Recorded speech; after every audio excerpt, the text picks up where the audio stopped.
Halo semuanya, perkenalkan nama saya Sandrina Gema Maria Simamora dengan NPM 127. Di sini saya dari kelas PGA 3 ingin memaparkan kembali materi pada Kamis yang lalu, di mana pada mata kuliah metodologi penelitian. Nah, di mana pada Kamis lalu kita belajar mengenai instrumen penelitian.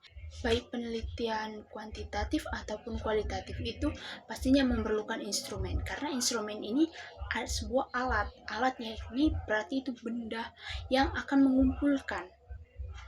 Yang mengumpulkan apa? Mengumpulkan data-data. Baik itu datanya bersifat nantinya akan bersifat deskriptif ataupun yang bersifat numerik atau angka-angka. Nah, instrumen penelitian itu juga disebut dengan metode pengumpulan data. Nah, kata dari metode itu merupakan cara atau aktivitas dalam pengumpulan data. Oleh sebab itu, instrumen penelitian itu merupakan bagaimana cara untuk mendapatkan data-data. Nah, dalam cara itu kita pasti tahu cara itu menggunakan apa? Pasti dengan alat. Nah, alatnya itulah yang kita digunakan adalah instrumen penelitian. Jenis-jenis atau bentuk instrumen ini yang pertama itu ada wawancara. Nah, wawancara ini merupakan bentuk dari instrumen penelitian kualitatif. Seperti kita ketahui, kualitatif itu dengan memperoleh datanya melalui wawancara. Nah, wawancara ini biasanya akan ada instrumennya, yakni lembar wawancara itu sendiri. Nah, lembar wawancara itu bisa saja disediakan oleh si peneliti dengan cara terstruktur ataupun ada wawancara ataupun berisi pertanyaan-pertanyaan yang sudah disiapkan terlebih dahulu oleh si penelitinya itu. Nah, kalau wawancara itu tidak berstruktur ataupun wawancaranya itu mengalir begitu saja mengikuti apa yang akan ditanyakan oleh si peneliti. Nah, wawancara itu adalah wawancara yang berstruktur, yakni di dalam lembar wawancara itu ada berisi pertanyaan-pertanyaan yang telah disediakan atau disiapkan oleh si pewawancara atau peneliti. Nah, pada responden ataupun seorang yang akan diwawancarai. Nah, kalau wawancara itu tidak berstruktur, yakni wawancaranya itu mengalir begitu saja, pertanyaan-pertanyaan yang diajukan oleh si peneliti itu merupakan pertanyaan-pertanyaan dari rasa penasarannya itu sendiri, sehingga pertanyaan itu pertanyaan yang tidak terduga dan sama sekali tidak disusun ataupun direncanakan, akan tetapi pertanyaan itu masih relevan dengan topik yang akan dibahas oleh si peneliti. Nah, yang kedua yaitu observasi. Nah, instrumennya itu pada instrumennya itu ya nih lembar observasi. Observasi yang seperti apa yang akan dicapai ataupun yang ingin diamati. Kalau observasi yaitu merupakan melakukan aktivitas pengamatan, baik itu menggunakan indera, baik itu indera pendengaran, indera penglihatan, apa yang dirasakan lah oleh si peneliti dalam mengobservasi atau mengamati keadaan ataupun lingkungan mengenai topik pembahasan ataupun penelitian dari si pengamat tadi. Nah, di mana lembar observasi ini bisa juga disediakan oleh si peneliti tentang apa-apa saja yang akan diobservasi ataupun diamati. Baik. Nah, kalau observasi itu bisa dilihat ataupun didengar ataupun dirasakan, sehingga observasi yang dilakukan itu secara nyata, dan itu menurut dari si peneliti itu sendiri ataupun pengamat yang melakukan observasi. Nah, observasi itu bisa dibedakan menjadi dua, yaitu partisipan dan non-partisipan, di mana kedua observasi ini berbeda. Kalau partisipan, yakni si peneliti itu ikut dalam observasi itu, ikut serta dalam melakukan observasi itu atau pengamatan. Nah, kalau non-partisipan, yakni si peneliti itu hanya mengamati dari jauh tentang apa yang ditelitinya.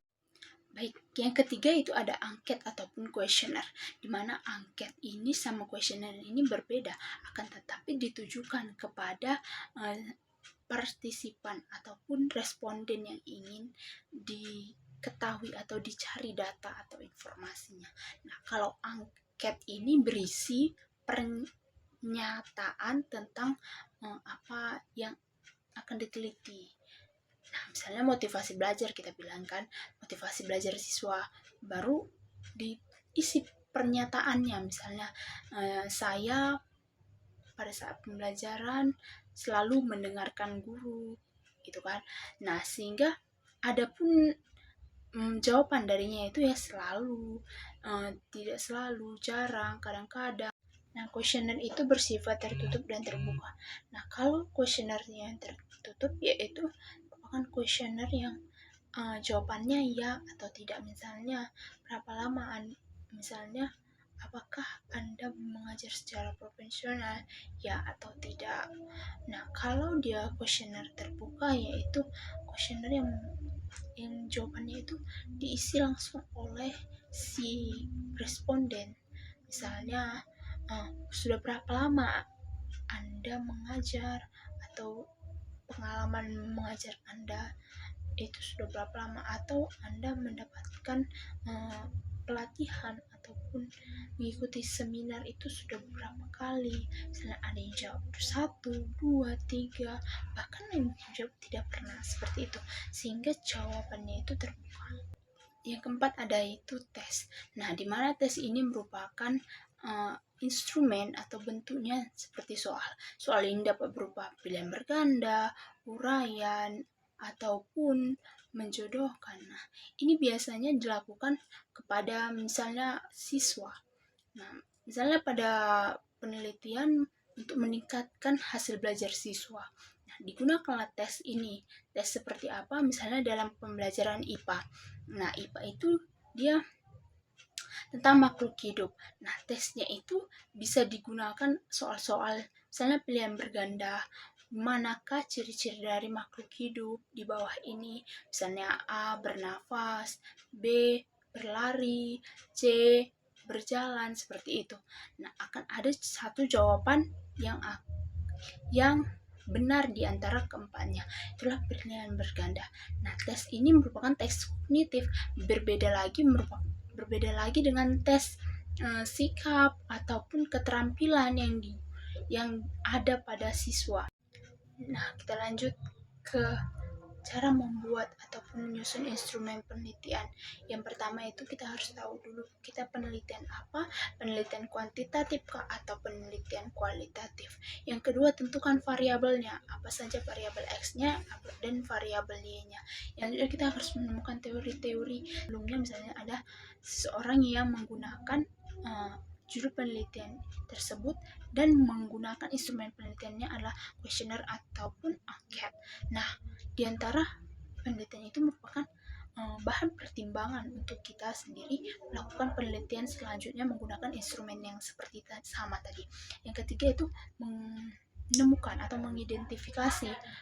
Apa yang diidentifikasi adalah indikator-indikator setiap variabelnya, di mana tadi variabel X-nya itu ada pengaruh media pembelajaran interaktif, dan variabelnya itu motivasi belajar siswa itu seperti apa.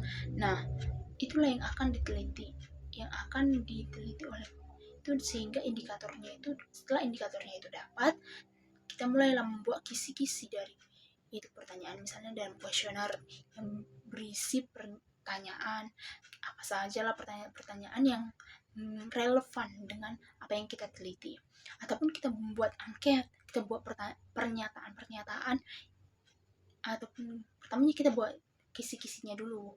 Kisi-kisinya apa yang akan kita teliti dari judul kita, sesuai dengan judul kita. Nah, setelah itu kita buatlah, kita kembangkan instrumen tadi, kembangkan menjadi pertanyaan ataupun pernyataan. Kita bisa memilih, ataupun bahkan kita akan membuat soal.